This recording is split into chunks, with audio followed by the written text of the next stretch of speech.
창세기 25장. 아브라함은 그두라라는 또 다른 여자와 결혼하였다. 그녀는 시므란, 욕산, 무단, 미디안, 이스바, 수어를 낳았으며 욕산은 스바와 드단을 낳았는데 드단의 자손들은 아수르족, 르두시족, 르움미족이 되었다. 그리고 미디안의 아들은 에바, 에벨, 한옥, 아비다, 엘다하였다. 이상은 모두 그두라의 자손들이었다. 아브라함은 그의 모든 재산을 이삭에게 주었으며 자기 서자들에게도 재물을 주어 그들이 이삭을 떠나 동쪽 지방에 가서 살게 하였다. 아브라함이 늙고 나이 많아 175세에 숨을 거두자 그의 아들 이삭과 이스마엘이 그를 헷 사람 소알의 아들 에브론의 밭에 있는 마물의 앞 막벨라 굴에 장사하였다. 그 땅은 아브라함이 헷 사람들에게서 산 밭인데 아브라함과 사라가 함께 거기에 묻혔다. 아브라함이 죽은 후에 하나님이 그의 아들 이삭을 축복하셨으며 이삭은 부엘라헤로이 근처에서 살았다. 사라의 여종 이집트인 하갈이 아브라함에게 낳은 아들 이스마엘의 자손은 이렇다. 이스마엘의 장남은 느바요시며 그 다음은 게달, 앗부엘, 밉삼, 미스마, 두마, 마사, 하닷, 데마, 여둘, 나비스, 게드마였다. 이 사람들은 12종족의 조상이 되었으며 이들의 이름은 그들의 말과 부락 이름을 딴 것이었다. 이스마엘은 137세에 죽었으며 그의 자손들은 하윌라에서부터 술까지 아시리아로 향하는 이집트 동쪽 지방에 흩어져 아브라함의 다른 자손들과 적대감을 가지고 살았다. 아브라함의 아들 이삭에 대한 이야기는 이렇다. 이삭은 40세에 메소포타미아 출신의 아람 사람 부두엘의 딸이며 라반의 누이 동생인 리브가와 결혼하였다. 리브가가 아이를 낳지 못하여 이삭이 여호와께 기도하자 여호와께서 그 기도를 들어주셨다. 그래서 리브가가 임신하게 되었는데 뱃속에서 아이들이 서로 싸우고 있었다. 리브가가 어째서 나에게 이런 일이 있는가 하고 여호와께 물으러 가자 여호와께서 그녀에게 이렇게 말씀하셨다. 두 국민이 내 뱃속에 있구나. 두 민족이 내 태중에서 나누어질 것이니 한 민족이 다른 민족보다 강할 것이며 형이 동생을 섬기리라. 해산하게 되었을 때 그녀의 태에는 쌍둥이가 있었다. 먼저 나온 아이는 마치 털옷을 입은 것처럼 전신이 불구스름한 털로 덮여 있어서 그 이름을 에서라 하였고 나중에 나온 그의 동생은 손으로 에서의 발꿈치를 꽉 잡았으므로 그 이름을 야곱이라고 하였다. 리브가가 그들을 낳았을 때 이삭은 60세였다. 그 아이들이 자라 에서는 능숙한 사냥꾼이 되어 들을 좋아하였고 야곱은 조용한 사람이어서 집에 머물러 있기를 좋아하였다. 이삭은 에서가 사냥해 온 고기를 좋아하였으므로 그를 사랑하였고 리브가는 야곱을 사랑하였다. 하루는 야곱이 죽을 쓰고 있었다.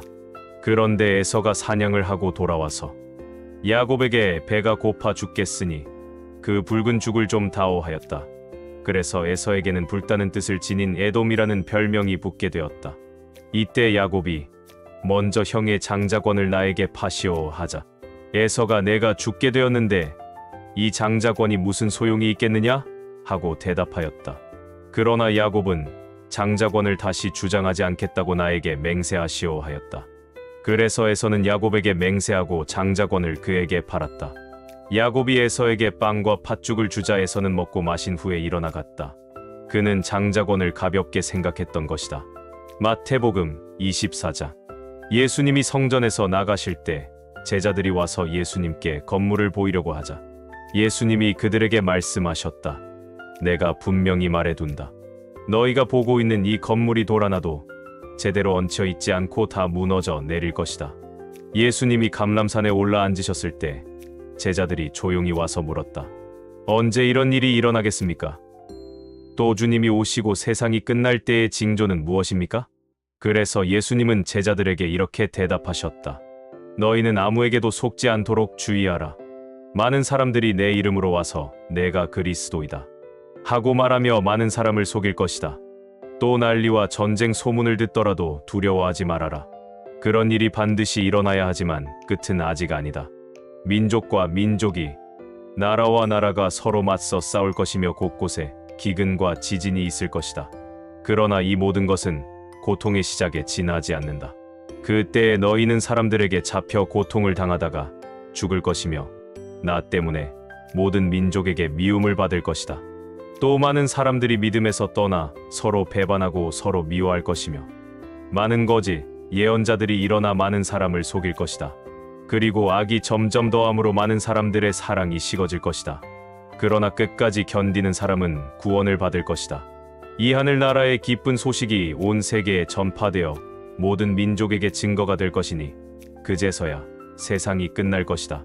그러므로 너희는 예언자 다니엘을 통해 말씀하신 대로 멸망케 하는 흉측한 것이 거룩한 곳에 선 것을 보거든 읽는 사람은 깨달아라. 그때 유대에 있는 사람들은 산으로 도망하여라. 지붕 위에 있는 사람은 집 안에 물건을 가지러 내려가지 말고 들에 있는 사람은 겉옷을 가지러 집으로 돌아가지 말아라. 그때 아이 벤 여자들과 젖먹이가 딸린 여자들은 불행할 것이다. 너희는 도망하는 일이 겨울이나 안식일에 일어나지 않도록 기도하여라. 세상이 창조된 이후 이제까지 없었고 앞으로도 없을 큰 고난이 그때 있을 것이다. 만일 이 고난의 기간을 줄이지 않았더라면 아무도 살아남지 못할 것이다. 그러나 선택된 사람들을 위해 그 기간이 줄어들 것이다. 그때 누가 너희에게 그리스도가 여기 있다, 저기 있다 하여도 믿지 말아라. 거짓 그리스도와 거짓 예언자들이 일어나 큰 기적과 놀라운 일을 행하여 할 수만 있으면 선택된 사람들까지 속이려고 할 것이다. 듣거라. 내가 너희에게 미리 말해둔다. 사람들이 너희에게 그리스도가 광야에 있다 해도 너희는 나가지 말고 골방에 있다 해도 믿지 말아라. 번개가 동쪽에서 서쪽까지 번쩍이듯 나도 그렇게 올 것이다. 시체가 있는 곳에는 독수리가 모여들기 마련이다. 그 고난의 기간이 지나면 해가 어두워지고 달이 빛을 내지 않을 것이며 별들이 떨어지고 천체가 뒤흔들릴 것이다. 그때 내가 온다는 징조가 하늘에 나타날 것이니 세상의 모든 민족이 통곡할 것이다. 그들은 내가 구름을 타고 능력과 큰 영광으로 오는 것을 보게 될 것이다. 내가 큰 나팔 소리와 함께 천사들을 보낼 것이며 그들은 하늘 이 끝에서 저 끝까지 사방에서 선택된 사람들을 모을 것이다. 무화과 나무의 비유를 배워라. 가지가 연해지고 잎이 돋으면 여름이 가까운 줄 알지 않느냐? 이와 같이 너희도 이런 일들이 일어나는 것을 보거든 내가 문 밖에 가까이 온 줄 알아라. 내가 분명히 말해둔다. 이 세대가 지나가기 전에 이 모든 일이 반드시 일어날 것이다. 하늘과 땅은 없어질지라도 내 말은 결코 없어지지 않을 것이다. 그러나 내가 오는 그날과 시간은 아무도 모른다. 하늘의 천사들과 아들도 모르고 오직 아버지만 아신다. 내가 올 때에는 세상이 노아의 시대와 같을 것이다. 홍수 이전 사람들은 노아가 배에 들어가는 날까지 먹고 마시고 장가가고 시집가다가 홍수가 나서 그들을 다 쓸어버릴 때까지도 그런 일이 일어나리라고는 전혀 예상하지 못했다. 마찬가지로 내가 올 때에도 그럴 것이다. 그때 두 사람이 들에 있어도 하나는 데려가고 하나는 버려둘 것이며 두 여자가 맷돌을 갈고 있어도 하나는 데려가고 하나는 버려둘 것이다. 그러므로 깨어 있어라. 어느 날에 너희 주님이 오실지 너희는 알지 못한다. 그러나 너희는 이것을 명심하라. 만일 집주인이 밤에 도둑이 드는 시간을 알았다면 깨어 있다가 집에 도둑이 침입하지 못하게 했을 것이다. 그러므로 너희도 준비하고 있어라. 생각지 않은 때에 내가 올 것이다. 충성스럽고 지혜로운 종이 되어 주인이 맡긴 집안 사람들에게 제때에 양식을 나눠줄 사람이 누구냐? 주인이 돌아와서 그 종이 그렇게 하는 것을 보면 그 종은 정말 행복한 사람이다. 내가 분명히 말하지만 주인이 그의 모든 재산을 그 종에게 맡길 것이다. 그러나 그 종이 악하여 속으로 내 주인은 오래 있다가 오실 것이다 라고 생각하며 함께 있는 종들을 때리고 술 친구들과 어울려 먹고 마신다면 어떻게 되겠느냐? 어느 날 생각지 않은 시간에 갑자기 그 종의 주인이 와서 그를 사정없이 때리고 위선자들과 똑같이 심판할 것이다. 거기서 그는 통곡하며 이를 갈 것이다. 에스더 1장. 이것은 인도에서부터 이디오피아까지 127도를 다스린 메디아 페르시아 제국의 크셀크세스 왕제 당시에 일어난 일이다. 크셀크세스 왕제는 수산궁에서 즉위한 지 3년 만에 성대한 잔치를 베풀고 그의 모든 신하들과 고위 관리 그리고 메디아와 페르시아의 군 지휘관들과 각 도의 총독과 귀족들을 모두 초대하였다. 꼬박 6개월 동안 계속된 그 잔치에서 황제는 부강한 자기 제국의 화려함과 위엄을 과시하였다. 그 잔치가 끝나자 황제는 다시 수산성에 사는 모든 일반 백성을 위해 궁전뜰에서 7일 동안 잔치를 베풀었다. 그 뜰에는 흰 휘장과 푸른 휘장이 쳐져 있었는데 그것들은 자색에 가는 배줄로 대리석 기둥의 은고리에 매여 있었다. 그리고 금과 은으로 만든 긴 의자들이 검고 붉고 희고 노란 갖가지 대리석이 깔린 뜰에 놓여 있었다.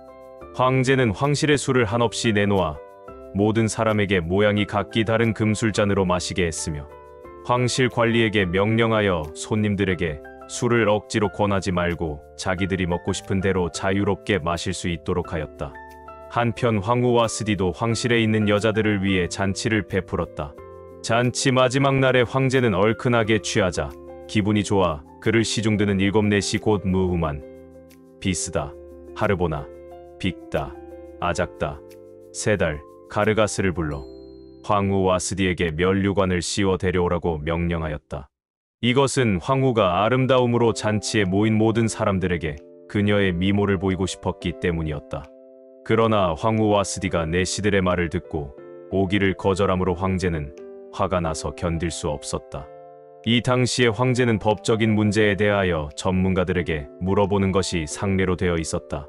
그래서 그는 자기 측근에 있는 법률 문제 담당 자문관들을 불렀다.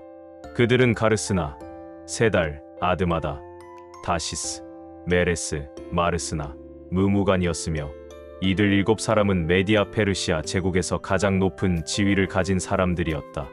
황제가 그들에게 물었다.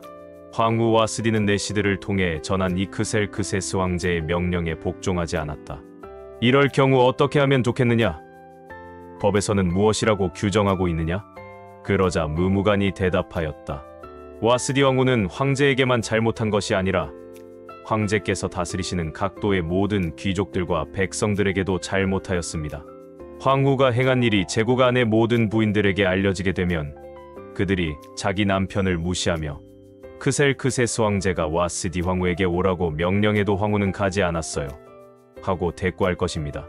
오늘이라도 페르시아와 메디아의 귀부인들이 황후가 행한 일을 들으면 그들의 남편에게 그런 식으로 말하여 남편을 멸시할 것이며 남편들은 분노를 느낄 것입니다.